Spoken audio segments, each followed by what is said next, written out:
ایک دفعہ بلند آواز سے درود پڑھ دیجیے محمد آل محمد۔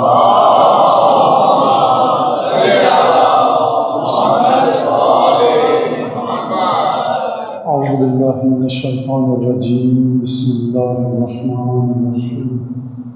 الحمد للہ الذی جعل الحمد مفتاحا لذکرہ سببا للمزید من فضلہ ودلیلا علی آلائہ وعظمتہ، ثم الصلاة والسلام على عبده وامین وحیہ وخاتم رسلہ سیدنا ومولانا بالقاسم محمد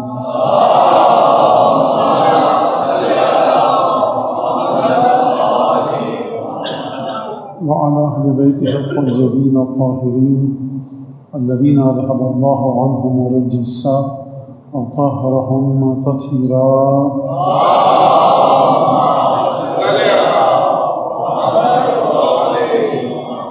واللعن الدائم على أعدائهم أجمعين. أما بعد فقد قال الله الحكيم في كتابه المجيد: أعوذ بالله من الشيطان الرجيم والشعراء يتبعهم الغاوون ألم تر أنهم بكل واد يهيمون وأنهم يقولون ما لا يفعلون إلا الذين آمنوا وعملوا الصالحات وذكروا الله كثيرا وانتصروا من بعد ما ظلموا. درود بھیجو محمد آل محمد۔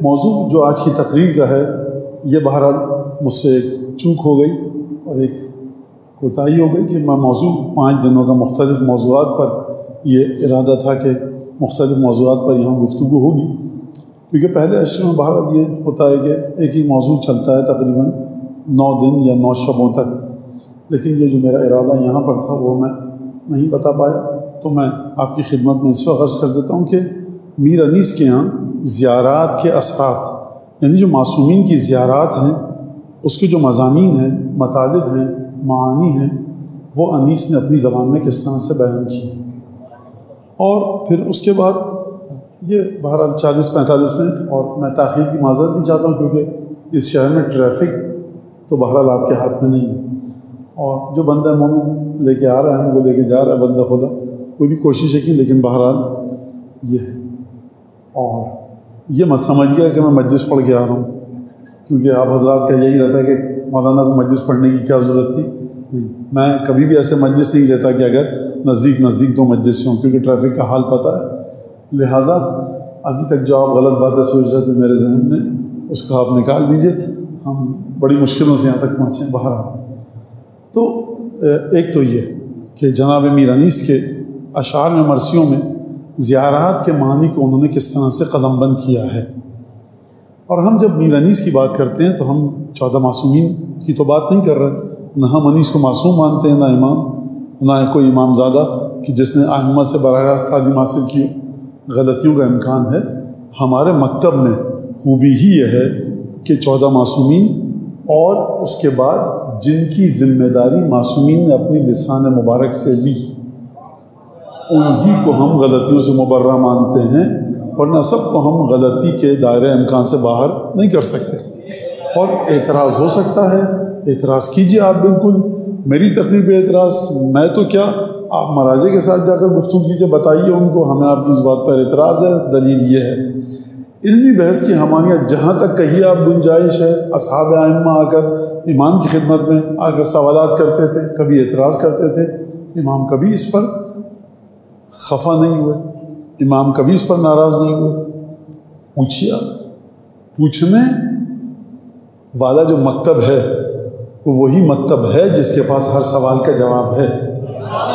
جو بیچارہ خود ان لوگوں کے پیچھے چل رہا ہے کہ جو ہمارے مولا کے کاندھوں پہ ہاتھ رکھ کے چلیں، تو آپ ان سے کیا پوچھیں گے؟ اور جس کی حیات جناب امیر کی حیات کے مرہون منت ہے، اور اگر جناب امیر نہ ہوتے تو صاحب ہم اور آپ بھی ہلاک ہو جاتے، برباد ہو جاتے۔ تو میں کیا کہوں، لہٰذا جناب امیر کے دامن کو تھامیے اور جناب امیر کی ابا اور قبا کے دامن کو تھام دیجیے۔ تو غلطی آپ کہہ سکتے ہیں انیس سے ہوئی ہے، بالکل، لیکن میرا جو موضوع ہے کہ انیس کے ہاں جو مضامین ملتے ہیں زیارات کے سلسلے میں وہ کیا ہیں؟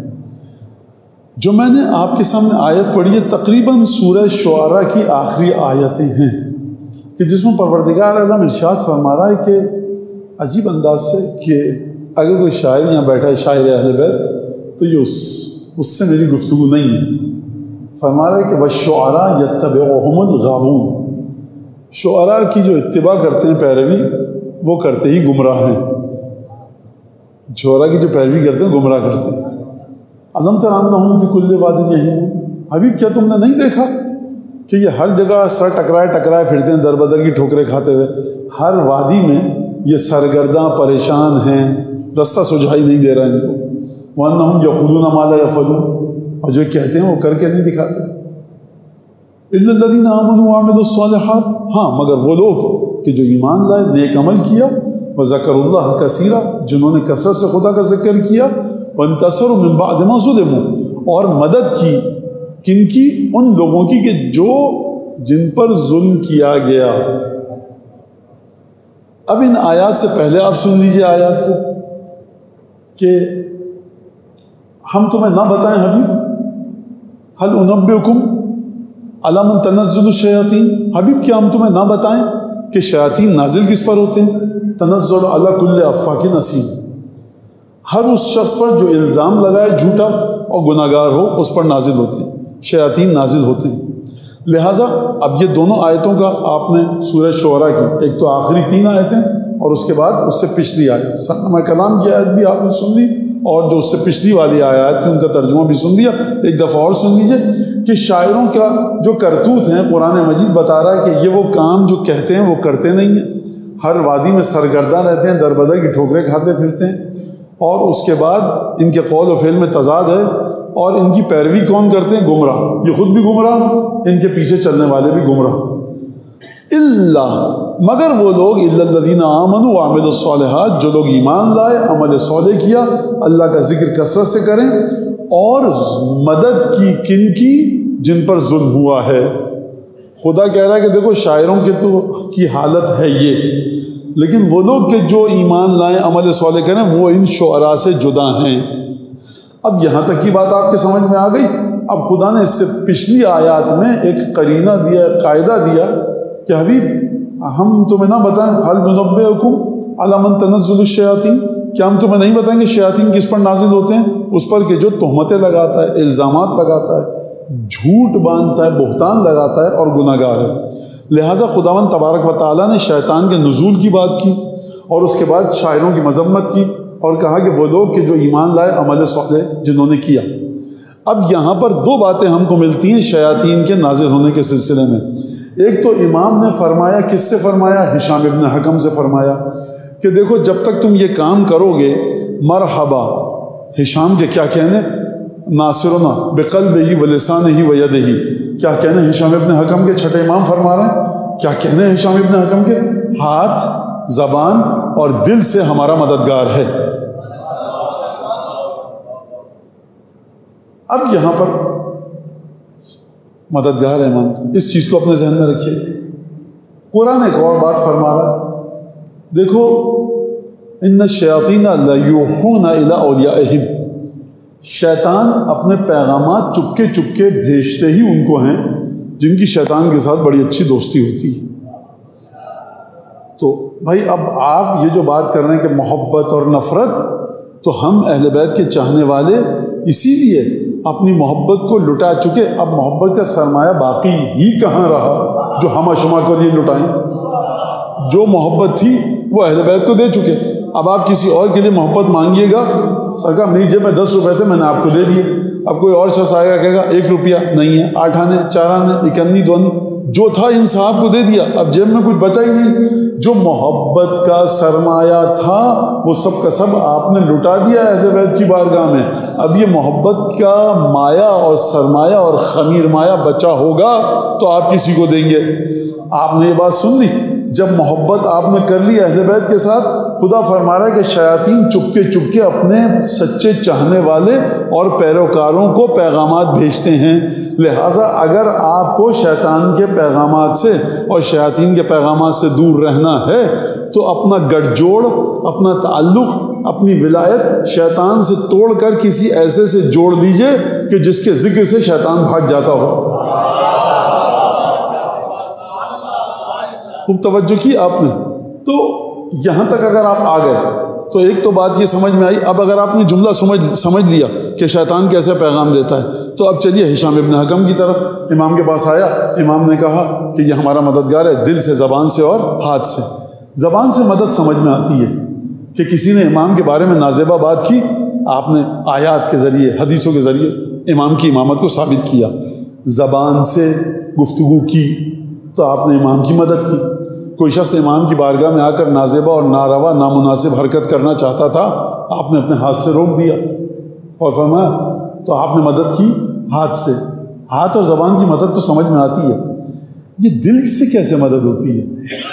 یہ ان تمام لوگوں کا جواب ہے کہ جو ہمارے مذہب کے بنیادی اعمال کو آتے ہیں فرش اعضاء پر، بیٹھتے ہیں فرش اعضاء پر، تبرک کے سائے میں ہوئی پرورش، احسان ہے پنجتن کا، ولادت طیب و طاہر ہوئی پنجتن کی محبت کی وجہ سے، اور پھر آ کر اسی بات کو، جس بات کی بنیاد پر ہماری اور آپ کی ولادت طاہر ہے، اسی بات کے بارے میں آ کر کہتے ہیں یہ بے معنی چیز ہے۔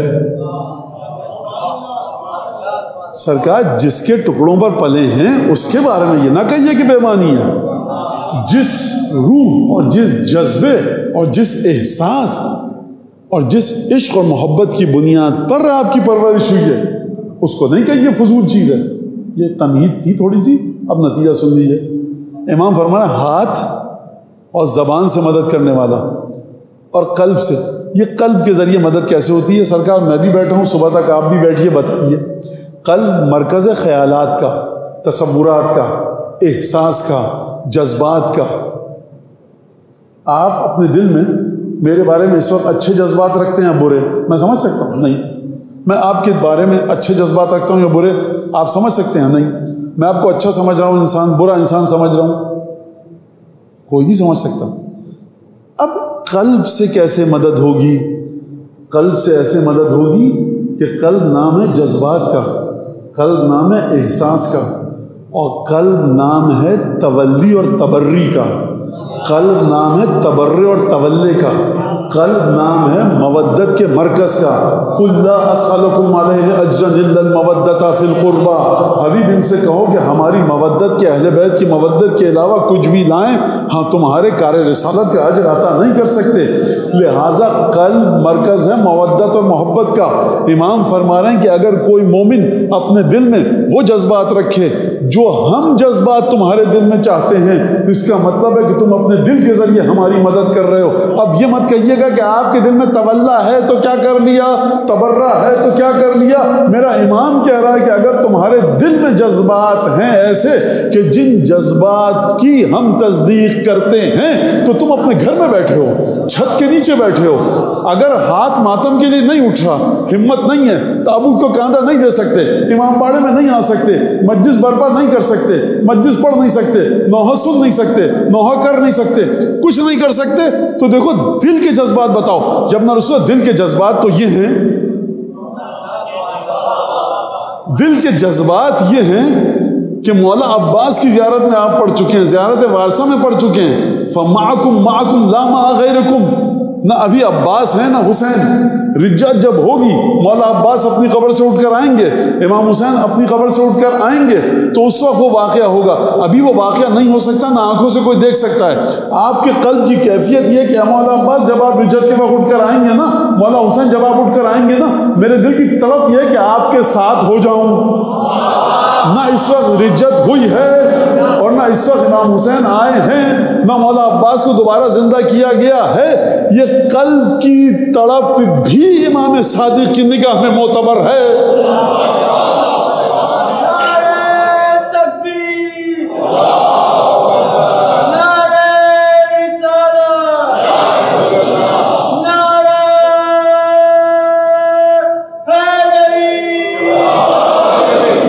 لہٰذا آپ اس بات کو سمجھیے کہ کس طرح سے اب یہ بات اگر ختم ہو گئی تو اب میں گفتگو شروع کروں تو کہاں سے شروع کروں، اور بات کو لے کے جاؤں تو کہاں تک لے کے جاؤں۔ خود میری سمجھ میں نہیں آ رہا کہ اس بات کا آغاز کہاں سے کروں کہ ہم انیس کے مرثیے اور مراثی میں داخل ہوں، ایک درود بھیجیے ذرا محمد عالم۔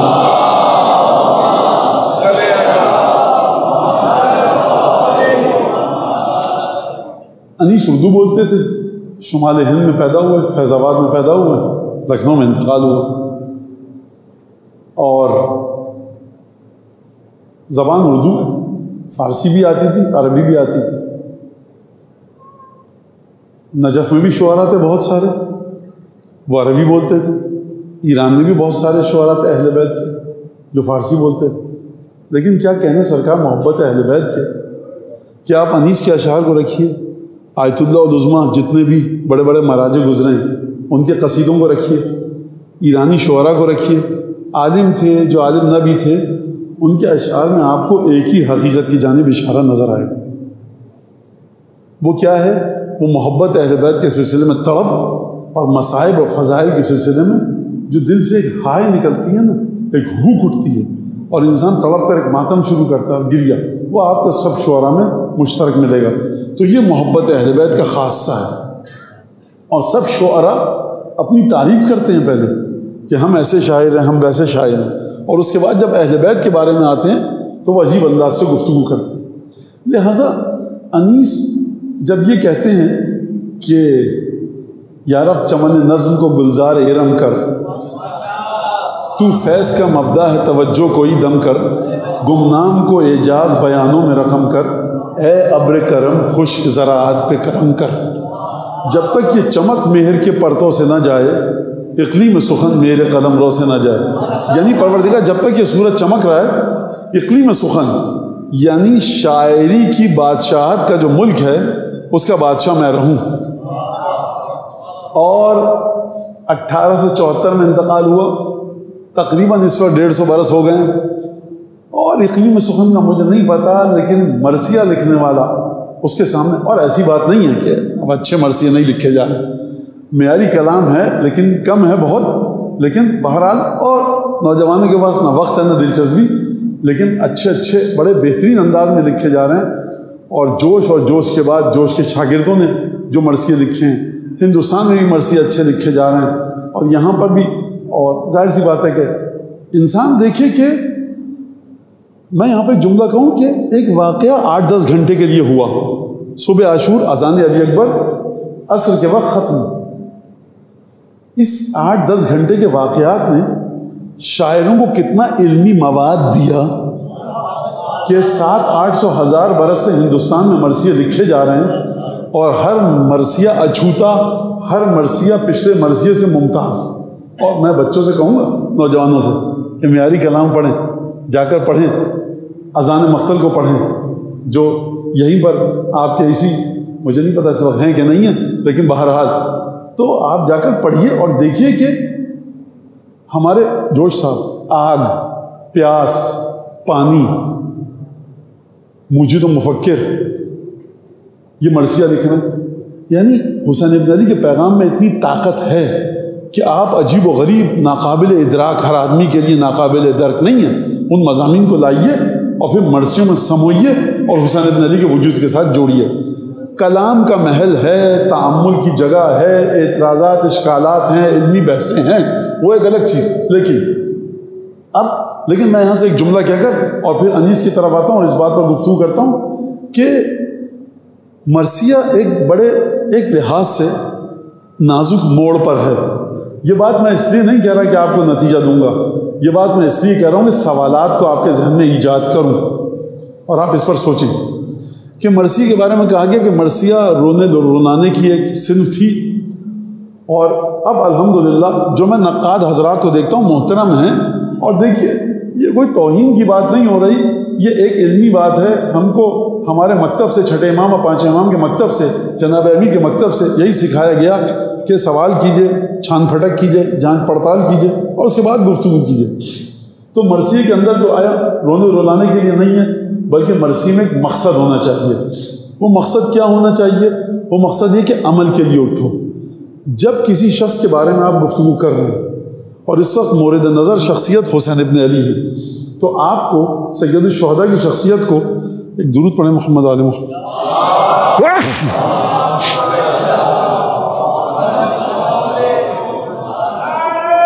اگر یہ 2 پنکھے بند ہو سکتے ہیں کیا؟ یہ 2 پنکھے بند ہو سکتے ہیں اوپر؟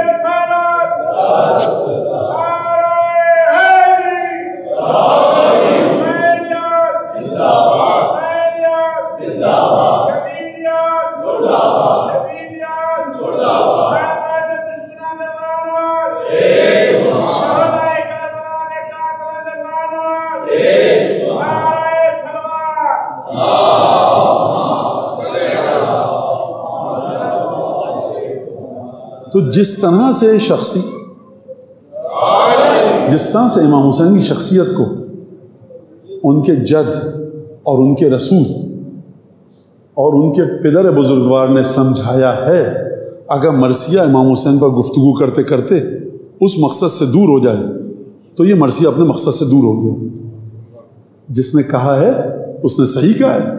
عصر عاشور، یہ ذرا ہمت سے سنیے گا، اس بات کو حوصلے سے سنیے گا۔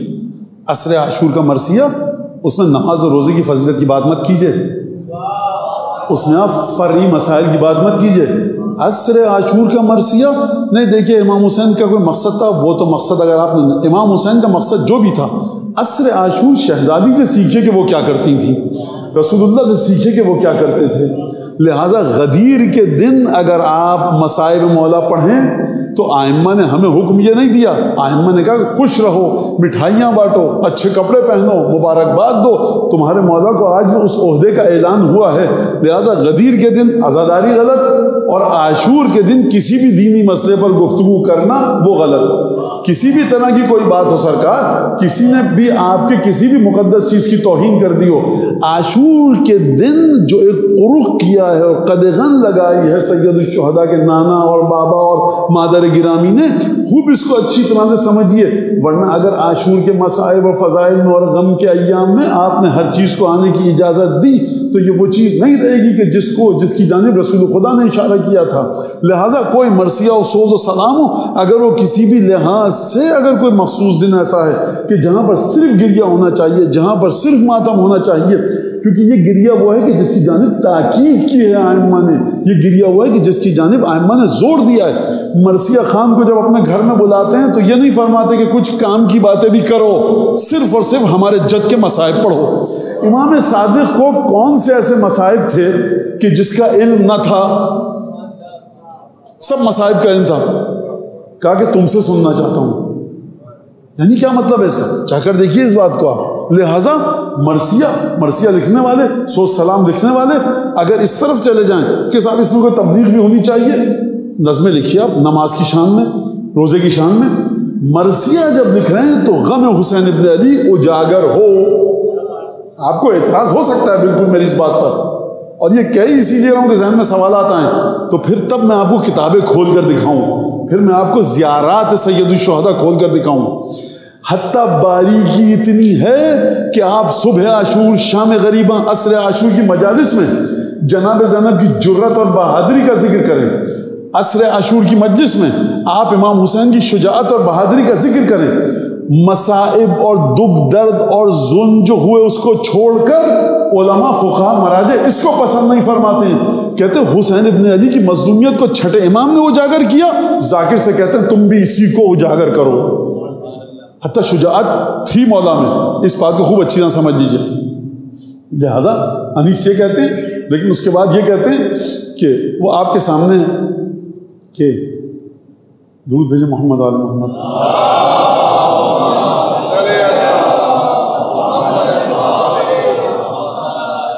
کہ جو رسول خدا کی حدیث ہے کہ یا علی لو کان الجن حساب والبحر مداد والشجر اقلام ما احصو فضائلک یا ابا الحسن، تو حدیثوں میں آیا ہے کہ جو رسول خدا نے فرمایا کہ اگر سارے درخت یہ قلم بن جائیں، سارے دریا یہ سیاہی بن جائیں اور جن حساب کتاب کرنے لگیں، یہ تمام کے تمام تب بھی تمہارے فضائل کا معرفت نہیں، گن نہیں سکتے۔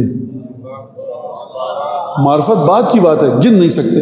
لہٰذا آپ کو حدیث و زیارت ہو اس کے اندر ملے گا کہ جو بھی جناب امام علی بن ابی طالب علیہ السلام کے لیے چیز آئی،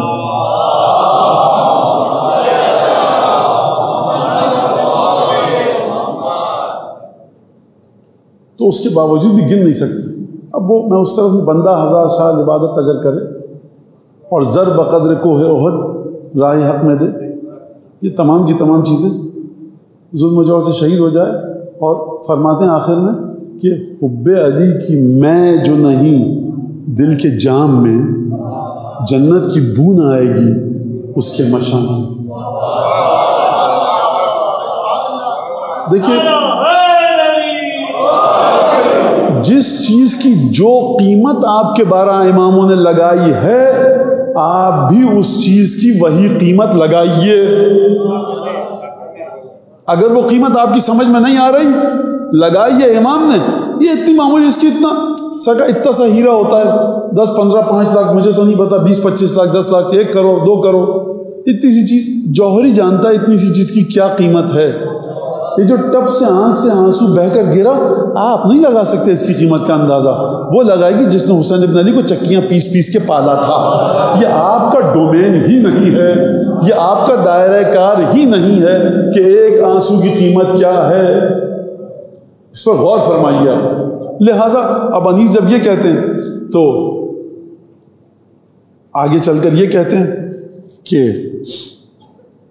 اندیشہ توصیف شہنشاہ امم ہے، زانوں پہ سر فکر ہے، سجدے میں قلم ہے، باریک ہے یہ راہ کے لغزش میں قدم ہے، اے دست زبردست خدا وقت کرم ہے، خامے سے نہ کچھ طب خدا داد سے ہوگا، یہ مرحلہ ہے آپ کی امداد سے ہوگا۔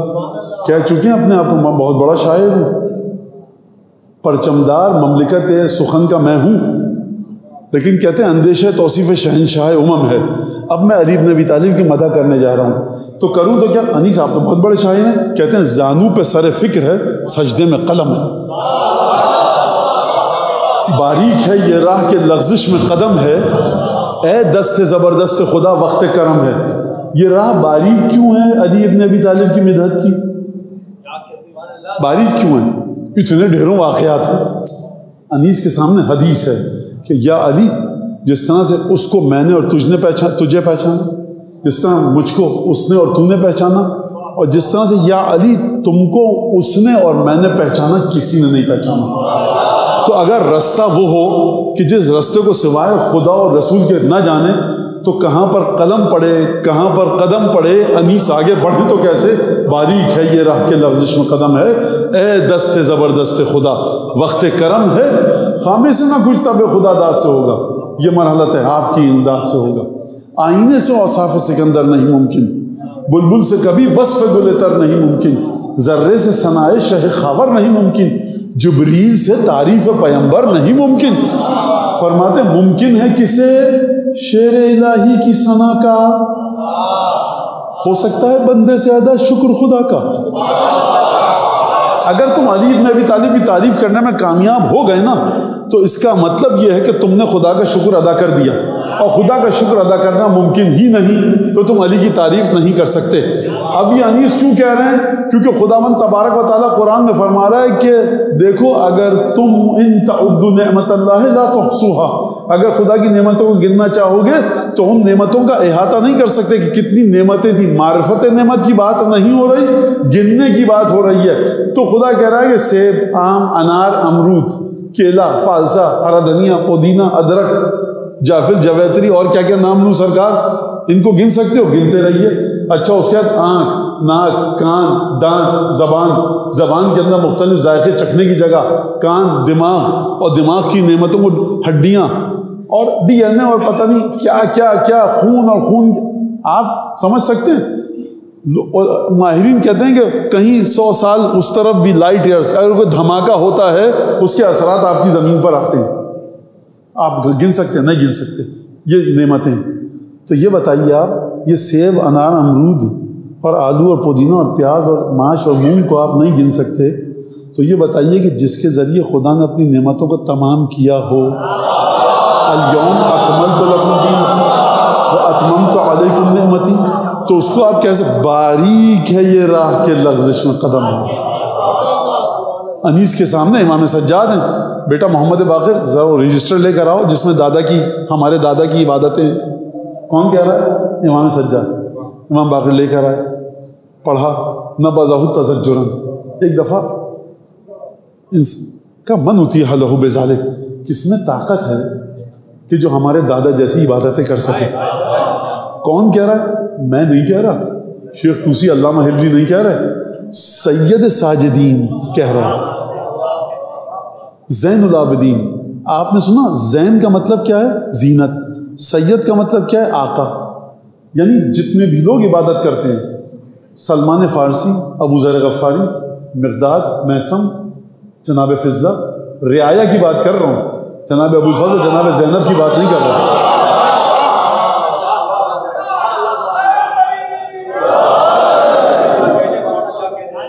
آپ کہیں کہ امیر المومنین سے بھی آگے ہے، جناب سیدہ سے بھی. جناب سیدہ کی نور کی تجلی ہے سید سجاد، تو سید ساجدین ہے، زین العابدین ہے، نہیں پہنچ پا رہے دادا کی عبادت تک. اب میں آپ کو بتاتا ہوں کیوں. چلیے 27 رجب کی زیارت جناب امیر کی. اب عجیب بات ہے، میں کیا کہوں، اب یہ خدا سے لڑیے گا نعوذ باللہ قیامت میں. وہی نازل ہو رہی ہے 27 رجب کو جناب رسالت مآب پر، زیارت کے لیے جائیے نجف. اب وہاں پر اس زیارت میں ایک جملہ ہے، پروردگار سلام ہے علی بن ابی طالب پر، جس کو تو نے جعلتہ تاجن لراسہ، جس کو تو نے سر مصطفیٰ کا، سر مبارک مصطفیٰ کا تاج قرار دیا.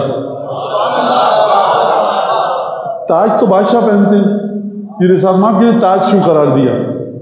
اور آپ میں سے کبھی کسی نے دیکھا کہ رسالت مآب نے زندگی میں کبھی سونے کا، چاندی کا، سونا تو نعوذ باللہ، چاندی حلال ہے، پیتل، تانبا، لوہا، کپڑے کا خوشنما لکڑی کا تاج رکھا ہو، یا کلا، عرقچی ٹوپی پہنتے تھے رسالت مآب، زیب سر فرماتے تھے، یا امامہ سر مقدس پر، سر مبارک پر اپنے رکھتے تھے. امامہ تو پہنتے، تاج تو نہیں دیکھا کبھی بھی کسی نے. اور تاج کا انبیاء سے تعلق کیا ہے؟ لیکن خدا یہ زیارت میں فرمانے آئمہ کہ جب جاؤ 27 کو کہو کہ پروردگار اس علی بن ابی طالب پر سلام، الذی جعلتہ تاجا لراسہ، کہ جس کو تو نے رسول خدا کے سر کا تاج قرار دیا. تاج کی حقیقت کیا ہے؟ تاج بادشاہ کے اقتدار کی علامت ہوتا ہے. بادشاہ کہتا ہے کتنے کا ہیرا ہے؟ بادشاہ سلامت یہ 1 کروڑ والا ہے، یہ 10 کروڑ والا. اور وہ کتنے کا ہے؟ وہ 10 خرب والا. وہ لگاؤ. بادشاہ سلامت کیوں؟ اس کو رکھوا دیجیے آپ توشے خانے میں، اپنے خزانے میں. نہیں، ہمیں اپنے تاج کی خوبصورتی آخری مرحلے پر لے کر جانی ہے، سب سے مہنگا تاج. بادشاہ سلامت یہ 10 ارب روپے کا تاج ہے. ابھی ایک اور ہیرا آیا ہے جس کا رنگ بھی آپ کو پسند ہے اور قیمت بھی بڑی اچھی خوبصورت بھی ہے، لے کر آئے. بادشاہ کو دکھایا. بادشاہ نے کہا بھائی ہمیں ہیرا جو پسند ہے وہ سبز رنگ کا پسند ہے، یہ اچھا دکھائی نہیں دیتا. بادشاہ سلامت قیمت بہت ہے، رنگ سے کیا کرنا ہے، ہم چاہتے ہیں خوشنما لگے. تو بادشاہ کے لیے قیمت بھی اہم، تراش خراش بھی ہیرے کی اہم، اور رنگ بھی اہم. اب علی بن ابی طالب کے وجود سے جو رنگ نکل کر آ رہا ہے وہ خدا کو بھی پسند ہونا چاہیے، جناب رسالت مآب کو بھی پسند ہونا چاہیے. جناب امیر کی جو کردار کی بلندی ہے وہ تاج سر محمد بننا ہے. قیمت اس کی ایسی ہو کہ کوئی نہ دے سکے، تراش خراش ایسی ہو کہ کوئی کر نہ سکے. اس ہیرے کو، اس الماس سے علی بن ابی طالب کو تراشا کس نے ہے؟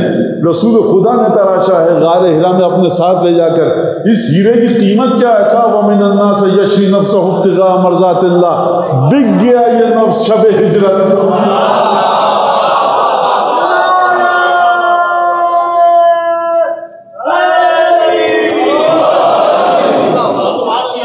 تاجن لراسہ ہی. اور پھر فرمایا اب یہ بات آ گئی زیبائی کی، خوشنمائی کی، دلکشی کی، دل فریبی کی، جاذبیت کی، دیکھنے والا کھٹک کے رک جائے. یہ تاجن لراسہ. اب تاج کی تو ضرورت نہیں ہے صرف رسول خدا کو. فرمایا یدن لباسہ ہی. اور اے محمد ہم نے قرار دیا، اللہ تبارک و تعالیٰ تو نے قرار دیا جناب امیر کو محمد مصطفیٰ کے ہاتھ کا خوف اور دست مبارک کی دہشت. یعنی جب مصطفیٰ اپنے دست مبارک کی دہشت کا اظہار کرنا چاہیں تو کون ہے مصطفیٰ کا ہاتھ؟ وہی جو خدا کا ہاتھ ہے وہی مصطفیٰ کا ہاتھ ہے. وَيَدًا لِبَأْسِهِ. پروردگار محمد مصطفیٰ کی ذات کی، ہاتھ کی جو ہیبت اور خوف نکل کر آئے گا وہ علی بن ابی طالب کے وجود سے نکل کر آئے گا. خوب توجہ کیجیے گا آپ نقطے پر. یہاں پر زیارت نے یہ نہیں کہا وَجَعَلْتَ يَدَ عَلِي بْنِ أَبِي طَالِبٍ يَدًا لِبَاسِهِ. خدائے تو نے علی کے ہاتھ کو مصطفیٰ کی ہیبت اور خوف کا ہاتھ قرار دیا. ہاتھ کی بات نہیں ہو رہی جناب امیر کے، وجود جناب امیر کی بات ہو رہی ہے. یعنی سرتاپا وجود جناب امیر کیا ہے؟ وہ دست خدا ہے، دست رسول خدا ہے. جب ہیبت کا اظہار ہوگا رسول خدا کی تو کسی بھی طرح سے ہو سکتا ہے. اب علی بن ابی طالب کا دل چاہے تو جلال کے عالم میں خطبہ پڑھیں، یہ رسول خدا کے دست مبارک کی ہیبت کا اظہار ہے. کسی کو غیظ کے ساتھ دیکھیں، رسول خدا کے دست مبارک کی ہیبت کا اظہار ہے. ذوالفقار چلائیں، رسول خدا کے دست مبارک کی ہیبت کا اظہار ہے. ذوالفقار رکھ کر 4 انگلیاں گاڑ کر دروازہ خیبر کو اکھیڑ لیں، یہ مت سمجھنا یہ علی نے کیا. علی کے وجود میں طاقت ہی مصطفیٰ کی ہے. لہٰذا اب آپ کی سمجھ میں آیا، ہم جو جناب امیر کی اتنی تعریف کرتے ہیں، در حقیقت تعریف یہ ہے کہ جس جوہری کے ساتھ رہے اس نے شخصیت کو جو برکتیں عطا کی. اگر جناب امیر نہ ہو تو آپ دنیا کے سامنے دکھائیں گے کس کو کہ یہ تھا ہمارے رسول کا شاہکار؟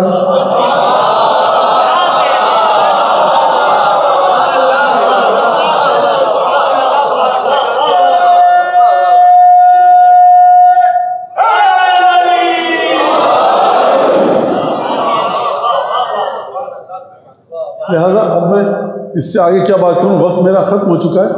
لیکن اب میں انیس کو تو آج نہیں پہنچ سکوں گا، وقت ہمارا ختم ہو رہا ہے. لیکن جوش کی کیونکہ جو نقطہ ہے اس کو میں بیان کر دوں گا. کل انشاءاللہ اسی موضوع پر رہیں گے کیونکہ وہ بات مکمل نہیں ہو سکی. اور وہ یہ ہے کہ جوش فرماتے ہیں کہ بخشتا ہے جو سخن سے قلب انسان کو دمک. اپنی گفتگو کرتا ہے، قلب انسان دمک جاتا ہے. بخشتا ہے جو سخن سے قلب انسان کو دھمک، جس کے حرف رشد کی انگڑائی بنتی ہے دھنک. سینکڑوں ذی ہوش انسانوں کو وقت مرگ تک ہر نفس آتی ہے اپنی سانس سے جس کی مہک. ہر آڑے ترچھے آدمی کے بس کی بات نہیں ہے کہ دہلیز سے متصل ہو جائے نہج البلاغہ کی.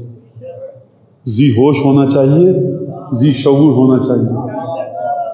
بخشتا ہے جو سخن سے قلب انسان کو دمک، جس کے حرف رشد کی انگڑائی بنتی ہے دھنک.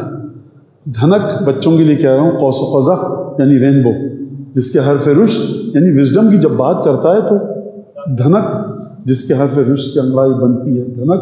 سینکڑوں ذی ہوش انسانوں کو وقت مرگ تک، یعنی کس کی بات ہو رہی ہے؟ جوش فرما رہے ہیں کہ انسان، کچھ انسان ایسے ہیں، سینکڑوں انسان، اور ایک انسان ایسا ہے کہ اس نے ایسا جادو کیا ہے کچھ لوگوں کے دلوں پر کہ یہ ان کی جان حلق میں آ کر اٹک جاتی ہے لیکن یہ اس کی محبت میں گرفتار ہے. سینکڑوں ذی ہوش انسانوں کو وقت مرگ تک ہر نفس آتی ہے اپنی سانس سے جس کی مہک. اور اب یہ سنیے گا ذرا مصرع کیا کہنا ہے. اور یہ وہ بزرگ سنے کہ جو تقسیم سے پہلے کیا سنا ہے میں نے اپنے بزرگوں سے کہ یہ طریقہ ہوتا تھا.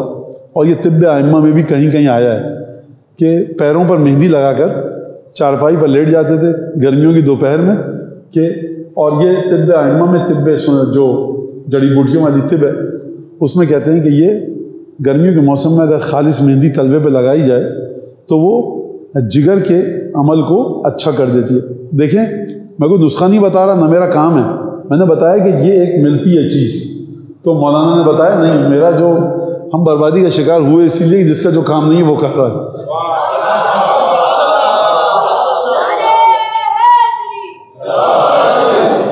اب آخری مصرع سن لیجیے آپ اور پھر میں بات کو ختم کروں کہ انشراح صدر کی مہندی لگا کر پاؤں میں. انشراح صدر یعنی دل باغ باغ ہو جائے. انشراح صدر، چلیے قرآن کی طرف. بسم اللہ الرحمن الرحیم. الم نشرح لک صدرک. حبیب کیا ہم نے تمہارے دل کو کشادہ نہیں کیا؟ موسیٰ نے کیا فرمایا تھا؟ رب اشرح لی صدری، پروردگار میرے دل کو کشادہ فرما. رسول خدا کے بارے میں پروردگار نے کہا الم نشرح لک صدرک. ذات ختمی مرتبت وہ ہے بن مانگے خدا کہہ رہا ہے ہم نے کھول تو دیا تمہاری خاطر تمہارا سینہ. موسیٰ کہہ رہے ہیں رب اشرح لی صدری، پروردگار میرے سینے کو کھول دے. اور خدا کہہ رہا ہے نبی کریم سے کہ الم نشرح لک صدرک، کیا ہم نے تمہارے سینے کو نہیں کھولا؟ تمہارے سینے کو نہیں کھولا؟ نہیں. ترجمے میں ایک اور چیز ہے ابھی تمہاری خاطر تو کھولا تمہارے سینے کو. لاڈ دیکھیے, پیار دیکھیے, ملاطفت دیکھیے آپ. انشراح صدر کی مہندی لگا کر پاؤں میں بیٹھتی ہے زندگی جس کی نظر کی چھاؤں میں. اس کا مطلب کیا ہے؟ کیا مطلب ہے اس کا؟ اس کا مطلب یہ ہے کہ جب آپ دعائے کمیل پڑھتے ہیں, ترجمہ پڑھا, عربی پڑھی, دل کو سکون آ گیا, زندگی کے جھمیلے ہیں, بکھیڑے ہیں, زندگی کی گرفتاریاں ہیں, پریشانیاں ہیں, نہج البلاغہ کھولی, کلمات قصار پڑھے, پڑھتے رہیں, 10 پڑھے, 20 پڑھے, 30 پڑھے, ترجمے کے ساتھ پڑھ رہے ہیں. ایک عجیب دل کو علی بن ابی طالب کے جملوں نے گرفت میں لے لیا. یہی تو جوش کہہ رہے ہیں, زندگی انشراح صدر کی. جب ایک دفعہ علی بن ابی طالب کے جملوں کو پڑھو گے نا, مولا حسین کے ساتھ اپنی لو لگاؤ گے, مولا حسین کے ساتھ تعلق کو بڑھاؤ گے, تو خود بخود دل تمہارا باغ باغ ہو جائے گا, شاد ہو جائے گا. ایسا نہیں کہ جب آپ زیارت وارث پڑھ کے نکلے, 4 آنسو بہائے, تو آپ کے بینک میں 4-5 کروڑ روپے آ گئے. اسی غربت کے ساتھ آپ لڑ رہے ہیں, انہی حالات کے ساتھ آپ لڑ رہے ہیں جو ناملائمات ہیں, ناگوار حالات ہیں. لیکن انشراح صدر کی زندگی جنت میں نہیں چلی آتی ہے, رہتی اسی دنیا میں. انشراح صدر کی مہندی لگا کر پاؤں میں بیٹھتی ہے زندگی جس کی نظر کی چھاؤں میں. اگر حسین ابن علی کی نگاہ کے نیچے آ جائیے, اگر آپ امیر المومنین کی نگاہ کے نیچے آ جائیے, تو زندگی کے حالات وقت یکساں جو کہ تم ویسے ہی رہیں گے. لیکن انشراح صدر کی کیفیت کا ایک آپ کو احساس ہوگا. ہم انیس اور زیارات تک نہیں پہنچ سکے, اور مجھے تھوڑا سا یہ تمہید باندھنی تھی جس کی وجہ سے وقت نکل گیا, لیکن انشاءاللہ کل اسی موضوع کو لے کر چلیں گے مزید آگے. یہ تو بات یہ ہے کہ اب آپ سمجھیے کہ آپ یہاں تک آ گئے. اب 2-4 جملے شاعر کرتا کیا ہے, شاعر اہل بیت, وہ میں آپ کی خدمت میں بتاؤں. شاعر اہل بیت ان حقیقتوں کو رنگ و لعاب لگاتا ہے, خوشنما بیل بوٹے بناتا ہے جو حقیقت آپ کے ادراک سے باہر ہے. مولا گئے, دیکھیے مولا گئے, خیبر میں بلایا, کہاں ہے علی؟ یہ رہے علی, رمد العین, آنکھوں میں تکلیف تھی, اور فتح فی عین نہیں, لعاب دہن لگایا, اور یا رسول اللہ تھوڑی دیر انتظار کر لیجئے کہ ابھی آنکھیں صحیح تو ہو جائیں. نہیں کہا, علم دیا, اور گھوڑے پہ بیٹھ کے مظلوم چل پڑا. جنگ خیبر, کہا کہ علم اس کو دوں گا, اور مولا گئے, لڑا, مولا کے ساتھ مرحب, اور مولا نے 4 انگلیاں گاڑ کے دروازہ اکھیڑ کے رکھ دیا. یہ واقعہ میں نے کوئی غلط سنایا ہے آپ کو؟ اس میں کوئی کمی بیشی ہے؟ نہیں, تقریباً صحیح ہے. لیکن آپ نے بڑے سکون سے سنا, اور اب میں ثابت کروں آپ کو اہل بیت کے شاعر کا مرتبہ. پتھر پہ علم دین کا گاڑا کس نے. نہیں, اب آپ کیوں واقعہ کرنے لگے؟ سمجھ گیا اب شاعر اہل بیت کا احسان کیا ہے. آپ توجہ, اچھا شاعر کر کیا رہا ہے؟ للکا پتھر پہ. یہ للکار کس کی بنیاد پر رہا ہے؟ شاعر سے پوچھے کہ آپ کے بابا جان تھے, آپ کے چچا جان تھے, پھوپھا تھے, ماموں تھے, کون تھے؟ شاعر علی ابن ابی طالب کی محبت کے صدقے میں علی ابن ابی طالب کو اپنا سرمایہ حیات سمجھ رہا ہے, اور سب سے مخاطب ہے پتھر پہ علم دین کا گاڑا کس نے. یعنی اگر تم میں سے کوئی ہوتا تو یہ کر لیتا. خوب توجہ فرمائیے آپ, یہ بات اس طرح سے ہے. لہذا جب ایک دفعہ انیس آ کر کہہ رہے ہیں, اگر رسول خدا فرما رہے ہیں, رسول خدا کے فرزند امام صادق اور امام واقع علیہ السلام فرما رہے ہیں کہ یدن لباسہی و تاجن لراسہی و اقایتن لمحجتے اور تاجن لراسہی و حملن حاملن لرعیتہی. اے پروردگار, تو نے علی کو بنایا حامل پرچم رسول خدا, تو نے علی کو بنایا رسول کا خون بہنے سے بچایا ہی علی نے. وہ علامہ اقبال کا شکوہ جواب شکوہ کہاں گیا؟ وہ بہت اچھا ہے, پڑھیے اس کو, لیکن مفاتی میں کوئی دال گلتی نہیں ہے جواب شکوہ کی. زیارت عاشورہ, زیارت امین اللہ, جامعہ کبیرہ, امیر المومنین کی زیارتوں کے سامنے, 5ویں 6ٹھے امام کے سامنے شکوہ جواب شکوہ کی کوئی حیثیت نہیں ہے. کہیں معبود تھے پتھر, کہیں مسجود شجر, دشت و دشت دریا بھی نہ چھوڑے ہم نے, بحر ظلمات میں دوڑا دیے گھوڑے ہم نے, اور آپ تھے اور ہم تھے اور ہم نے کیا. 6ٹھا امام فرما رہا ہے آپ کا اور میرا, 5واں امام فرما رہا ہے ارے رسول تم کیا کہہ رہے ہو, تم کہاں تھے؟ تو پتھر پہ علم دین کا گاڑا کس نے. کہاں تھے تم جب خیمے میں وہ ملعون نیزہ چبھ ہو رہا تھا؟ تم کہاں تھے جب بستر پہ چھوڑ کے گیا تھا نبی اپنے بھائی کو؟ تم کہاں تھے جب خیبر میں بلایا, خندق میں بلایا, بدر میں کہاں تھے, احد میں کہاں تھے, حنین میں کہاں تھے؟ تم تھے کہاں پر؟ تم کہاں تھے صفین میں؟ تم کہاں تھے نہروان میں؟ تم کہاں تھے جب علی نے خود اپنے قاتل کو اٹھایا؟ آپ توجہ کیجئے کہ پروردگار تو نے ہیبت مصطفیٰ کو ظاہر کیا وجود علی سے، تو نے حامل پرچم مصطفیٰ بنایا علی کے ہاتھ کو، پروردگار تو نے علی ابن ابی طالب کی ذات کو تاج ہیرا بنایا، تاج بنایا رسول خدا کے سر مبارک کا۔ یعنی جب بات آئے رسول خدا کی دشمنوں کے ساتھ جلال و جبروت کے ساتھ مقابلہ کرنے کی، تو یدن لباس سے ہی یہ علی ابن ابی طالب کی دہشت تھی کہ کوئی دشمن دیکھ نہ پایا۔ اور جب بات آئے رسول کے خدا کی خوبصورتی کی، جاذبیت کی، تو علی سے بڑا کوئی خوبصورت نہیں ہے۔ جب بات آئے پرچم علی ابن ابی طالب کو اٹھانے کی، تو علی سے بڑھ کر کسی نے پرچم کو اٹھایا نہیں۔ سرکار کس طرح سے اٹھایا پرچم کو؟ عجیب انداز سے اٹھایا پرچم کو، کہا یا علی ذرا اچھے گھوڑے پر بیٹھ جایا کیجئے۔ کہا دیکھو جو بھاگتا ہے اس کا تعاقب نہیں کرنا، جو مجھ پر حملہ کرتا ہے اس سے بھاگنا نہیں، تو اچھے گھوڑے پہ بیٹھوں کیوں؟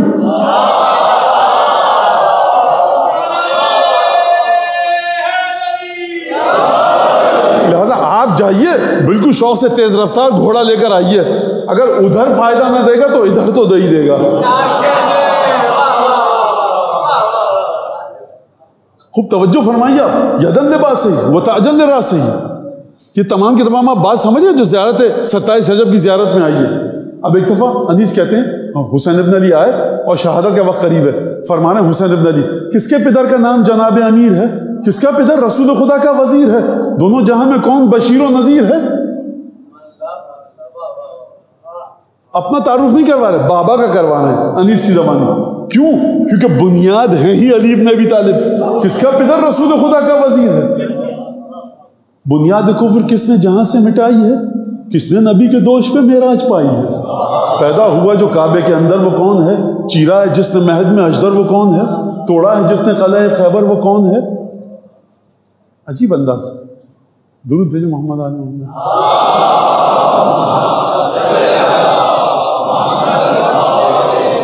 زوراوران خلق کو کس نے کیا ہے زیر؟ کہتی ہے کس کو خلق دو عالم خدا کا شعر؟ بھوکے کو کس ولی نے کیا 3 روز سیر؟ دونوں جہاں میں کون علی سا ہوا دلیر؟ کس کی سخا کا غل ہے عراق و حجاز میں؟ سائل کو کس نے دی ہے انگوٹھی نماز میں؟ حق نے کیا عطا پہ عطا، حل عطا کسے؟ کونین میں ملا شرف انما کسے؟ کونین میں ملا حاصل ہوا ہے مرتبہ لا فتح کسے؟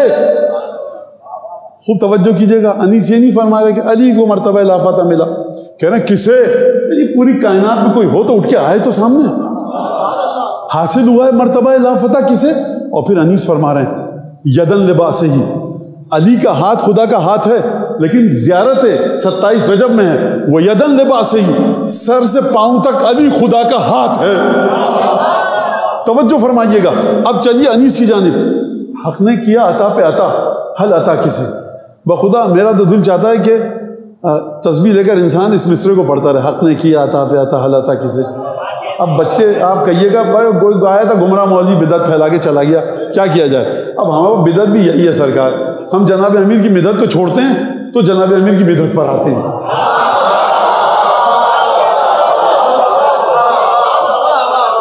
تو فرمایا کہ حق نے کیا عطا پہ عطا، حل عطا کسے؟ کونین میں ملا شرف انما کسے؟ اور حاصل ہوا ہے مرتبہ لا فتح کسے؟ اب سنیے گا، ختم و مصائب کی طرف آتا ہوں۔ فرماتے ہیں کہ دنیا میں کون منتظم کائنات ہے؟ دنیا میں کون منتظم کائنات ہے؟ کس کو کہا خدا نے؟ کس کو کہا خدا نے؟ کس کے ہاتھ کو نہیں، کس کو کہا خدا نے کہ یہ میرا ہاتھ ہے؟ اگر علی بن ابی طالب سرکار چھوڑ دیا بات پھیل جائے گی، لہذا خوب توجہ کیجئے کہ انیس کی جو مدحت مرثیوں میں وہ جا کر اس کی جڑیں زیارت میں ملیں گی آپ کو۔ کبھی کبھی معیاری کلام بھی سن لیا کیجئے، تو آپ انیس کو، آپ بچوں کو انیس کے ساتھ آشنا کیجئے، جوش کے ساتھ آشنا کیجئے، کہیے کہ کیا رہے ہیں۔ اور ایسے ماں باپ تھے تو یہی ہوگا۔ فارسی کی جو توضیح مسائل شیخ بہائی کی نام آپ نے سن چکا ہے، انیس کی مادر گرامی مسائل شریعہ دیکھنے کے لیے فارسی کی توضیح مسائل، شیخ بہائی کی توضیح مسائل ہے، بڑی مشکل ہے۔ آج جو 5-6 سال فقہ پڑھ لے اس کے لیے بھی مشکل ہو جاتا ہے کبھی پڑھنا. انیس کی ماں کامل جو شیخ بھائی کی جو توضیح مسائل تھی فارسی کی اس کو پڑھتی تھی. اتنی مقید متشرع خاتون تھی. باپ ایسے تھے. تو یہ انیس نے کیا کام کیا ہے. اور وقت ہمارا نکل گیا. ہم کل میں نے عرض کیا کہ پھر اسی موضوع کو لے کر آگے چلیں گے. اور کس طرح سے جیسا کہ میں نے عرض کیا کہ ان بیویوں کی مظلومیت کو بیان کیجیے. اور شجاعت بھی ساتھ میں ہے, بہادری ساتھ میں ہے, دلاوری ہے, لیکن مظلومیت ہو, تذلیل نہ ہو.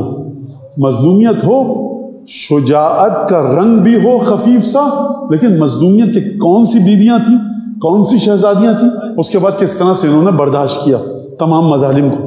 اور شجاعت اسی مظلومیت کے ساتھ ساتھ پہنچانی ہے آپ کو. کیونکہ شجاعت پر انسان واہ واہ کر سکتا, گریہ نہیں کر سکتا. غم حسین ابن علی کا مدعا یہ ہے, اور جو نیت ہے ائمہ کی پانچویں چھٹے کہ گریہ ہو.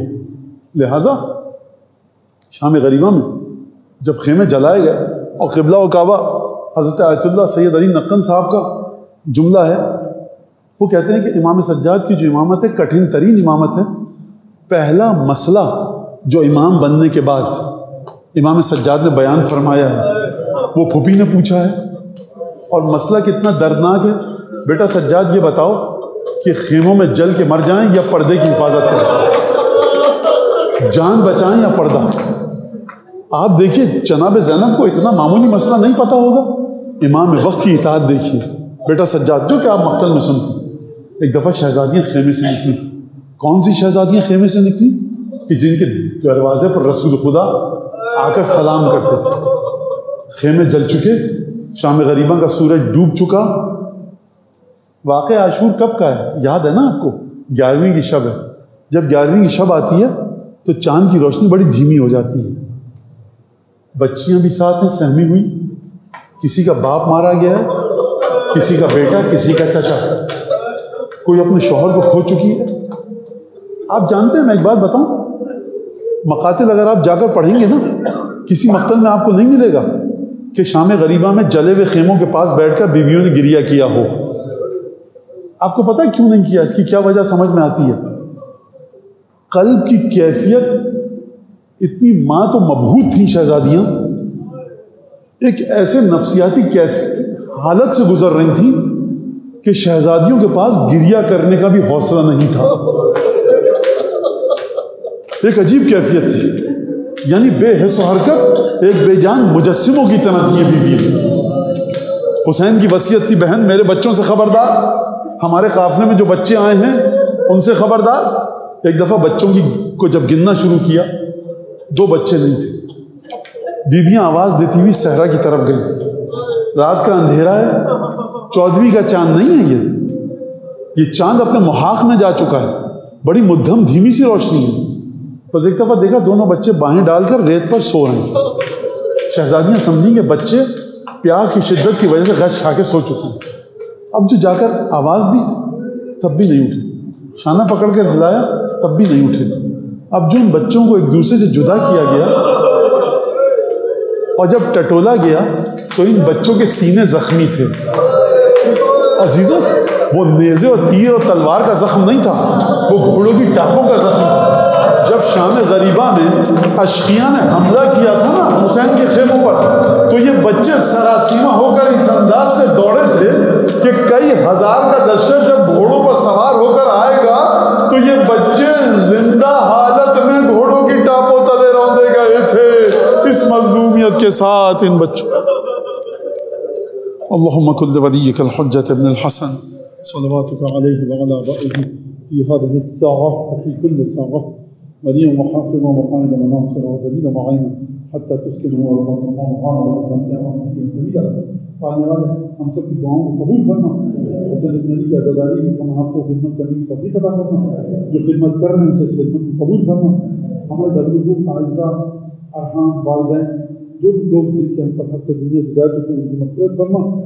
اس امامباڑوں کو بنانے والے خدمت گزار جنہوں نے بھی اس مجلس میں شرکت کی, جس طرح سے بھی حصہ دیا, جو بھی خدمت ہے سو سلام مرثیہ غریب چاندی جو جس طرح سے مجھے لوگ بیٹھے ان سب کی حاجتوں کو پورا فرما.